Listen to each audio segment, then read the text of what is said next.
When I was 26, I became obsessed with hiking. Not the popular trails where you pass families every few minutes. I wanted the places that barely appeared on maps. The kinds of trails where your phone loses service after 5 minutes and the only sounds are birds, insects, and the occasional wind pushing through the trees. There's something peaceful about being completely alone. Or at least, that's what I thought. This happened almost 3 years ago in northern Pennsylvania. I had discovered an old state forest that wasn't visited very often. The ranger station was tiny, and according to the employee working there, most people only came during hunting season. It sounded perfect. The trail I chose was just under 12 miles long and looped around an abandoned fire lookout that hadn't been used since the early 1980s. The ranger warned me that the lookout wasn't maintained anymore. He smiled and joked, "If you go up there, don't blame us if it collapses." I laughed, grabbed my backpack and started hiking. The first few hours were exactly what I wanted. No people, no noise, just endless pine trees stretching in every direction. Around lunchtime, I reached a small clearing overlooking a creek. While I was eating, I noticed something strange. Someone had stacked rocks into perfect little towers all around the clearing.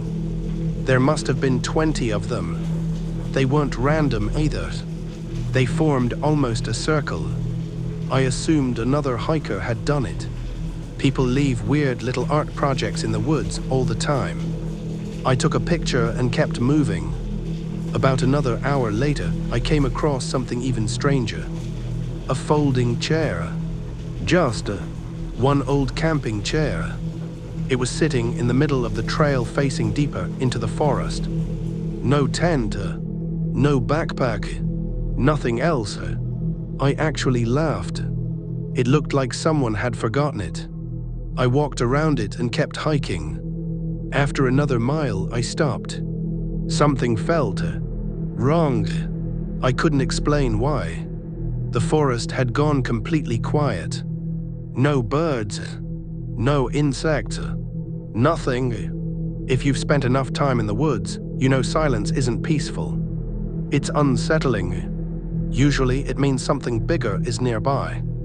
I waited for a minute. Nothing. Eventually, the sound slowly returned. I convinced myself I was just overthinking things. By late afternoon, I reached the abandoned fire lookout. It was exactly what I imagined. Rusted stairs, broken windows, graffiti everywhere. The wooden platform creaked with every step. I climbed anyway. The view from the top was incredible. Miles and miles of untouched forest. I spent about 20 minutes taking pictures before heading back down. That's when I noticed it. My backpack wasn't where I left it. I had placed it beside the staircase before climbing. Now it was leaning against a nearby tree, almost 30 feet away.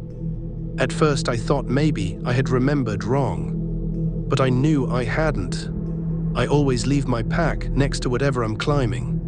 Inside, nothing appeared missing. Still, someone had moved it. I looked around. Nothing. No voices. No footsteps. I shouted, "Hello." Only the wind answered. My brain immediately started making excuses. Maybe another hiker thought it was abandoned. Maybe an animal dragged it. Neither explanation really made sense. I decided to head back. The sun was already beginning to drop. About 40 minutes into the hike back, I noticed fresh footprints in the mud. They weren't mine. They were barefoot. I crouched down to look closer. They were surprisingly large. Who hikes barefoot through a forest filled with rocks? The prints stayed on the trail for maybe 50 yards before disappearing into thick brush. I didn't like that. Not one bit. I picked up my pace. Every few minutes, I found another barefoot print. Always just one or two. Like whoever made them kept stepping onto the trail, then disappearing back into the woods. It almost felt deliberate, like they wanted me to know they were there. Around sunset, I reached the clearing where I'd eaten lunch. The rock towers were gone. every single one. Instead, all the rocks had been arranged into one long line pointing toward the trees. I actually stopped walking. There was no way. I had been gone maybe 4 hours. Someone would have had to completely rearrange dozens of rocks. As I stood there staring, I heard a branch snap. Behind me, I spun around. Nothing. Then another snap. Off to my left. I shouted again. "Who's there?" No answer.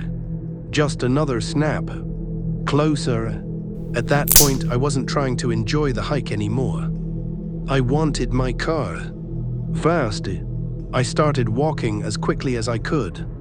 The snapping followed me, always off to one side, never directly behind me, almost like someone was matching my pace through the trees. Every time I stopped, the sound stopped too. I tested it 4 different times. Same result. I started jogging. The snapping became faster. That's when I realized something. Whatever was out there wasn't walking. It sounded like someone weaving between trees, cutting through the forest instead of staying on the trail, keeping up with me effortlessly. My heart was pounding. I rounded a bend in the trail and froze. The old folding chair, the same one from earlier, except now it was facing me. It hadn't been there before. I know because I'd just come from that direction. I slowly backed away. Then I noticed something sitting on the chair.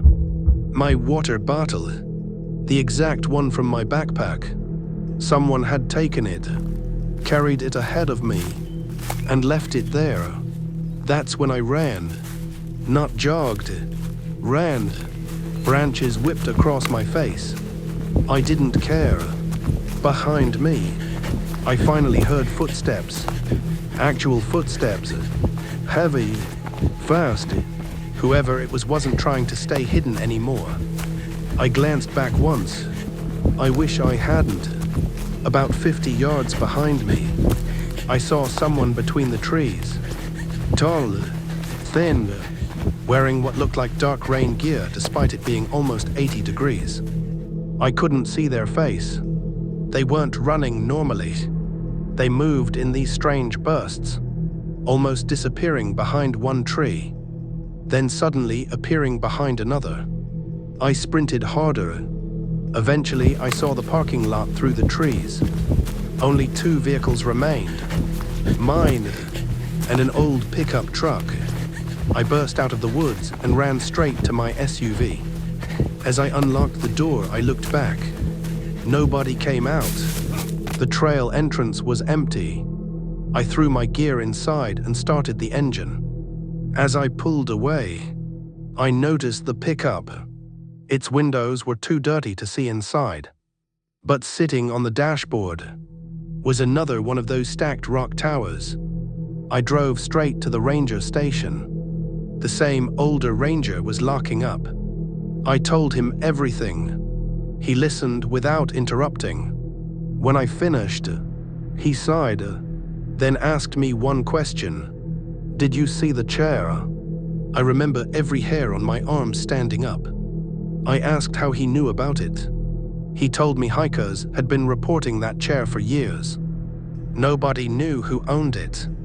People claimed it appeared in different places along different trails. Whenever employees removed it, it somehow came back. He smiled, but it wasn't the kind of smile that made me feel better. Then he said something I'll never forget. "We've never figured out who keeps moving it." I asked if they'd ever caught anyone living in those woods. He shook his head. "No." Then, after a pause, "But every few years someone reports being followed. I haven't been back to that forest since. I still hike, just not there. And every now and then, I'll be scrolling through hiking forums online.